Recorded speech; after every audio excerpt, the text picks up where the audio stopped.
Começando mais uma edição do nosso Band News Station, programa feito Madison Nova York, tô de volta aqui em casa, Madison Brasil, onde está ela? Roberta Russo. Robertinha, bom dia. Fala, Barão, bom dia pra você. Ufa, que semana, hein, Barão? Pra você nem se fala, tivemos a cobertura com o Barão das chuvas no Texas.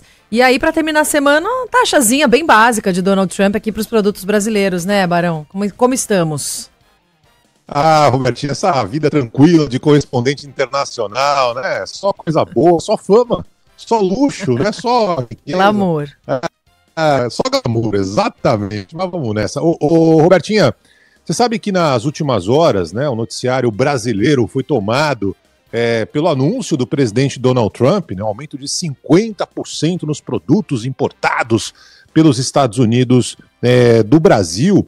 Um anúncio surpreendente, né? Ninguém esperava essa pancada que o Trump anunciou para 22 países, mas o Brasil foi que recebeu o maior percentual, né?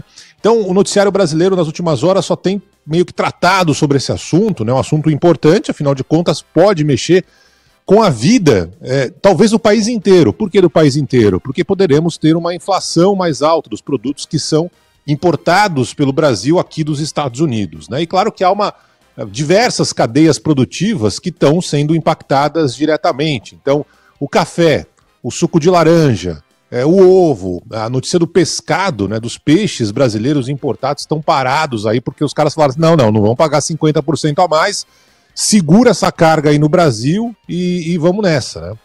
Aqui nos Estados Unidos não está tendo essa repercussão que está tendo aí no Brasil. Então, para deixar isso muito claro, né, é uma situação que não envolve só o Brasil, envolvem mais 21 países, e desde ontem, são 23 no total com o Canadá. O país vizinho aqui dos Estados Unidos também tomou, não 50%, mas 35% de aumento. No mesmo modus operandi que o Trump teve agora, né? Mandou uma cartinha para o novo primeiro-ministro do Canadá avisando, meu irmão, a partir de agosto, 35% de aumento nos produtos. O Canadá, que tem a segunda maior relação comercial com os Estados Unidos, só perde para o México. São os dois países vizinhos daqui. Robertinha, se eu tivesse $1, se eu tivesse R$1 na minha conta, coisa que infelizmente eu não tenho, eu apostaria esse $1, eu apostaria esse R$1 de que essas tarifas não vão ser colocadas em prática. Por que eu digo isso? Porque aconteceu exatamente a mesma coisa faz pouquíssimo tempo, quando o Trump pegou aquele mapa, né, aquela planilha ali com números que sei lá de onde ele tirou e falou que o Vietnã ia ter aumento, que a Malásia ia ter aumento e outros países, Japão, China, meu Deus, vamos comprar briga com a China e tal. E depois ele foi recuando, negociando e tal, e na prática quase nenhum desses aumentos acabou sendo colocado em prática. Então, se eu tivesse grana para apostar, eu apostaria que no dia 1º de agosto, que foi o dia anunciado pelo presidente americano de que essas tarifas, né, esse tarifaço vai entrar em vigor, inclusive com relação aos produtos brasileiros, eu apostaria que isso aí não vai acontecer. O Trump tem, desde o primeiro mandato dele, esse tipo de ação. Ele chuta a bola lá em cima para depois negociar, bater no peito, sair jogando, sabe? Ele solta uma bomba, 50% de aumento, todo mundo fica louco, o dólar dispara, o pessoal do café fica desesperado, do suco de laranja, e tem que ficar desesperado mesmo, porque o Trump é completamente imprevisível, mas depois as coisas acabam diminuindo, seguindo um outro ritmo, negociando. Olha, realmente não faz sentido esse tipo de aumento, porque o Brasil hoje, né, importa muito mais produtos aqui dos Estados Unidos, ou seja, quem tem a perder com essa história nesse momento são os produtos americanos, na comparação com os brasileiros, mas de qualquer forma é um cenário imprevisível. O Trump é imprevisível. E aí eu lembro duas situações, duas questões. Uma envolvendo um cara que é considerado um dos papas aqui da economia, já ganhou inclusive Prêmio Nobel de Economia, que falou: se esse país fosse levado a sério, se os Estados Unidos fossem levados a sério, o Trump estaria correndo o risco de sofrer o impeachment, né? O Paul Krugman, que deu essa declaração, Nobel de Economia, ele escreveu uma longa crítica ao Donald Trump, dizendo: se tivéssemos uma democracia funcional, essa carta enviada para o Brasil seria só a carta, seria um motivo para impeachment do Trump.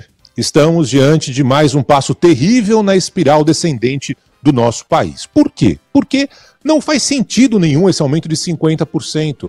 Menor sentido. Hoje, os Estados Unidos, né, essa taxação que o Trump indicou, os dados mostram que o Brasil importou mais do que exportou.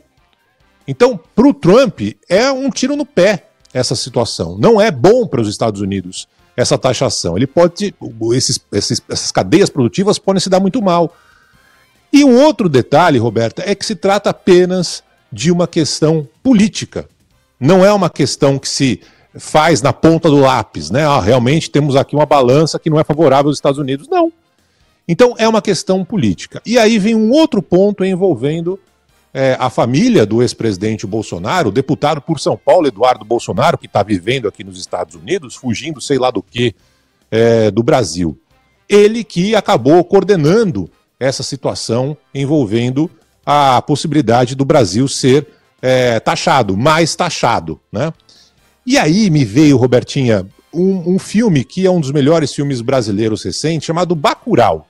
É o exato típico do Bacurau. Bacurau é de 2019, filme maravilhoso, que eu recomendo para quem nunca assistiu, que assista. E o Bacurau tem justamente essa linha daqueles brasileiros que se acham mais espertos do que os outros brasileiros. Sabe como é que é? Aqueles caras que acham que são melhores, mais limpinhos, mais cheirosos, né? Eu sou do Sul, eles são do Nordeste, sabe aquela história? É mais ou menos isso. É o Kleber Mendonça Filho, um gênio, um diretor maravilhoso. E tem um ditado muito comum aqui entre os latinos, né, os ibero-americanos, que diz o seguinte: o pior índio é aquele que se julga gringo. E é exatamente o que está acontecendo agora com o Brasil. O pior gringo é aquele que se... O pior índio é aquele que se julga gringo. O pior índio é aquele que se julga gringo. Então é isso. A família Bolsonaro veio bater bumbo aqui nos Estados Unidos, aliás ao Donald Trump, e está prejudicando justamente a base eleitoral deles, o agronegócio, que agora está sofrendo com essa possibilidade de tomar 50% de aumento em produtos que hoje são comprados aqui nos Estados Unidos. E claro, no mercado médio também a expectativa é de inflação alta, com os produtos brasileiros ficando bem mais caros por aqui. Vamos tocar o barco, Roberto.